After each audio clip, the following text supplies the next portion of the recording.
Jaganmohan Reddy party మీద, YCP మీద, జగన్మోహన్ రెడ్డి నాయకత్వం మీద వైసీపీ నాయకులకి నమ్మకం సన్నగిలుతా ఉంది.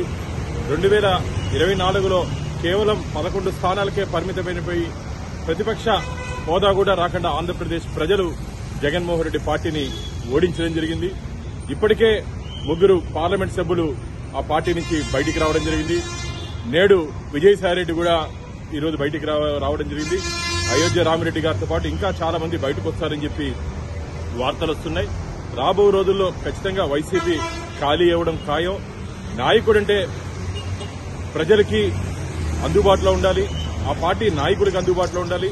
జగన్మోహన్ రెడ్డి కేవలం తాడేపల్లి ప్యాలెస్ కు మాత్రమే పరిమితమైపోయాడు తప్ప ఆ పార్టీ క్యాడర్కి గానీ నాయకులకు గానీ అందుబాటులో లేకుండా గాల్లో తిరిగే ముఖ్యమంత్రిగా జగన్మోహన్ రెడ్డి మిగిలిపోయాడు. అందుకనే ప్రజలు, వైసీపీ నాయకులు జగన్మోహన్ రెడ్డిని గాల్లోనే, త్రిశంకు స్వర్గంలోనే పెట్టేశారని చెప్పి మేము భావిస్తున్నాం.